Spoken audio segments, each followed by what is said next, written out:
Materi pertama, sistem reproduksi pada manusia. Kelas 9 SMP Al-Minhaj Taman Sari.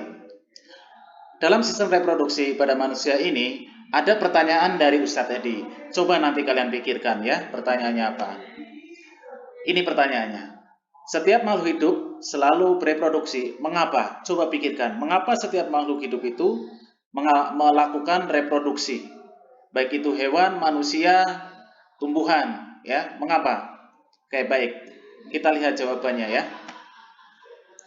Makhluk hidup bereproduksi bertujuan untuk mempertahankan keberadaan jenisnya. Demikian juga dengan manusia. Proses reproduksi diatur oleh sistem reproduksi yang dimiliki oleh manusia. Nah, manusia ini terdiri dari dua jenis, yaitu laki-laki dan perempuan. Nah, antara laki-laki dan perempuan ini harus saling bekerja sama dalam melakukan proses reproduksi ini. Tanpa kerjasama adanya laki-laki dan perempuan, maka proses reproduksi ini tidak akan terjadi.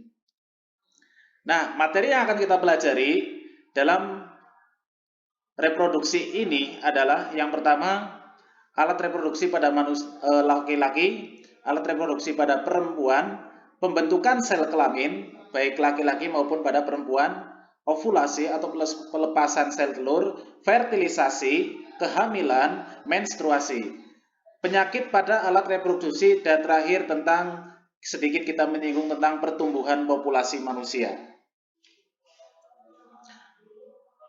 Pertama, alat-alat reproduksi pada manusia ya. Nah, yang akan kita bahas adalah pada laki-laki. Pada laki-laki, alat reproduksi terdiri atas sepasang testis. Nah, lihat di kursor ya. Ini testis ya. Tentu kalian yang laki-laki pasti semua memilikinya. Sepasang ya, jadi ada dua testisnya ya, yang bentuknya seperti telur ya. Kemudian epididymis. Nah, mana epididymis? Nah, ini epididymis adalah bagian yang ada lapisan setelah ini setengah hampir melingkupi testis. Jadi hanya dia melingkupi testis setengahnya saja. Ini epididymis ya. Epididymis. Kemudian ada vasa deferens atau vas deferens ya. Ada juga yang menyebutkan vasa deferensia, itu sama saja ya. Mana vasa deferensia atau vas deferen? Ini. Kita lihat ya, ini ya. Ini salurannya. Saluran vas deferen. Kemudian ada uretra. Uretra mana? Kalau kita lihat ya. Uretra. Coba. Uretra. Nah, ini ya. Uretra ini adalah saluran yang ada di dalam sepanjang penis ini ya. Ini. Ya, uretra. Uretra ini saluran pembuangan air seni kita atau urin kita atau air kencing kita ya. Kemudian ada penis. Nah, penis ini di dalamnya tadi ada uretra ya. Nah, penis ya. Nah, kemudian ada pelengkapnya yaitu kelenjar seks. Kelenjar seksual ya. Ada vesikula seminalis, kelenjar prostat, dan kelenjar Koper. Kita lihat mana kelenjar-kelenjar seksual yang kita miliki. Ini kelenjar Koper, kelenjar prostat ya. Kemudian vesikula seminalis. Ini vesikula seminalis. Ini vesikula seminalis ya. Nah, kemudian ini ada saluran ejakulasi. Nah, di bawahnya ada saluran ejakulasi. Kemudian ini kelenjar prostatnya. Kalau kalian pernah dengar penyakit prostat pada laki-laki, nah salah satu yang bermasalah adalah di sini ya. Kemudian kelenjar Koper ya. Nah, dari masing-masing itu nanti akan kita lihat apa fungsinya ya. Nah, pertama, kelenjar kelamin penghasil sperma testis ya. Testis ini fungsinya pertama sebagai kelenjar kelamin penghasil sel sperma dan hormon testosteron. Ya. Jadi penghasil hormon testosteron. Kemudian skrotum merupakan kulit pelindung testis yang berada di luar tubuh. Nah, testis ini dilindungi oleh skrotum. Skrotum ini adalah lapisan luar kulit ya, kulit pembungkus testis, namanya skrotum. Ini ya. Nah, kalian punya ya, karena kalian laki-laki. Nah, kemudian saluran kelamin. Nah, fasa, ini salah nulis ya, fasa deferensia atau vas deferen, ya. Ini mana tadi? Fasa deferensia, vas deferen. Nah, ini ya. Ini vas deferen ini yang ditanda panah ini fungsinya untuk menampung sel sperma yang sudah matang. Ya, jadi kalau udah matang tertampung di sini. Kemudian epididymis, fungsinya mengabsorpsi sel sperma. Nah, kita lihat bagian epididymis ini ya, yang tadi setengahnya melingkupi testis. Di epididymis ini sperma diabsorpsi hingga matang ya, sampai menyimpan sementara selama 3 minggu. Jadi sel sperma di sini ini dimatangkan ya. Nah, setelah matang baru nanti dia akan ditampung di dalam fasa deferensia ya.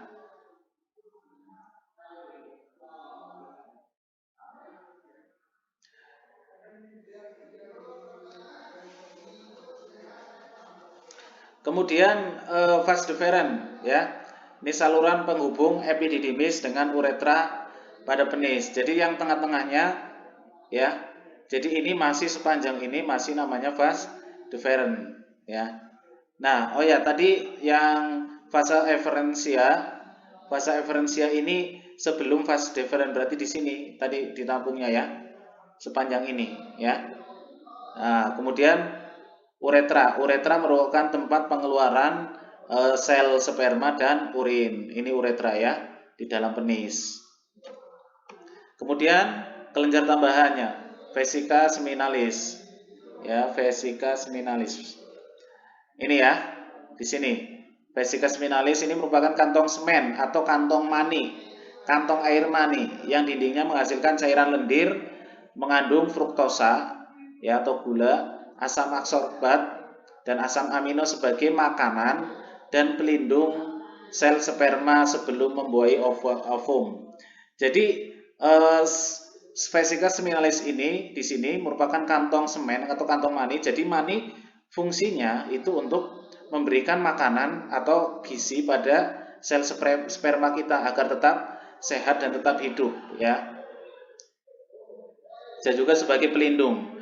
Kemudian semen atau mani ya, air mani ya. Ini cairan yang terdiri dari sperma dan cairan yang dihasilkan oleh beberapa kelenjar. Jadi air mani ini gabungan dari sel sperma, kemudian termasuk tadi makanannya ya, fruktosa, asam aksorbat, asam amino, ya, kemudian pelicin, pelindung sel sperma dan lain-lain ya. Itu disebut dengan air mani atau semen.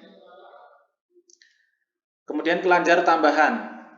Pertama kelenjar prostat ya, prostat gland. Ya ini ya. Kelenjar prostat ini menghasilkan cairan basah berwarna putih susu. Ya ini sifatnya basah. Kalau yang tadi di vesica seminalis ini sifatnya asam, di sini sifatnya basah ya. Nah, cairan ini berfungsi untuk menetralkan sifat asam pada saluran fasa eferensia dan cairan pada vagina. Nah, agar netral, asam ketemu basah maka akan netral. Sehingga apa? Sehingga sperma itu, sel sperma dapat bergerak dengan aktif, lincah ya. Karena suasananya sudah netral ya. Kalau nanti ada pertemuan asam dengan basa. Nah, kelenjar tambahan yang lain adalah kelenjar Koperi atau bulboretraris. Ini sebagai penghasil cairan pelicin. Ya. Kelenjar Koperi atau Copper gland ini ya. Ini menghasilkan pelicin. Jadi, sebelum sperma keluar, maka kelenjar ini akan mengeluarkan pelicin ya pada dinding-dinding saluran yang ada pada uretra ini, sehingga nanti kalau sperma lewat itu jalannya sudah halus seperti jalan tol gitu ya, tidak jalannya berkerikil gitu ya, ibaratnya seperti itu. Kemudian penis merupakan alat kelamin luar yang berfungsi sebagai alat kopulasi atau alat menempel ya, yang tujuannya adalah memasukkan sel sperma ke dalam vagina. Nah, ini dapat dilakukan hanya oleh laki-laki dan perempuan yang sudah sah menjadi suami istri. Kalau belum sah menjadi suami istri, ya tidak boleh ya, haram, dilarang ya. Aturan agama melarangnya haram, aturan pemerintah hukum juga melarang ya. Nanti bisa dipenjara ya kalau melanggarnya. Nah, sistem reproduksi laki-laki ini juga berhubungan erat sekali dengan sistem ekskresi urineria atau sistem pembuangan urin ya. Nah, testis menghasilkan jutaan sel sperma setiap hari. Mulai dari masa pubertas, kalian kan sekarang masa pubertas ya, sampai dengan meninggal dunia. Ini artinya pada masa pubertas setelah akil balik, seorang laki-laki sampai meninggal dunia itu kondisinya subur. Maka laki-laki itu subur sepanjang hidupnya setelah akil balik. Beda dengan perempuan ya. Perempuan itu umur 50 tahun sampai 60 tahun itu mengalami menopause atau tidak subur lagi. Tapi laki-laki walaupun sudah kakek-kakek ya sudah hampir selesai hidupnya itu masih subur. Artinya subur adalah kalau sel spermanya dimasukkan ke dalam rahim seorang perempuan dan itu perempuan sedang subur juga, maka dapat hamil perempuannya ya. Makanya laki-laki kan kalau dalam agama kita diperbolehkan menikah dengan maksimal 4 perempuan ya. Baik, itu adalah tadi ya, ini adalah tadi alat reproduksi pada laki-laki.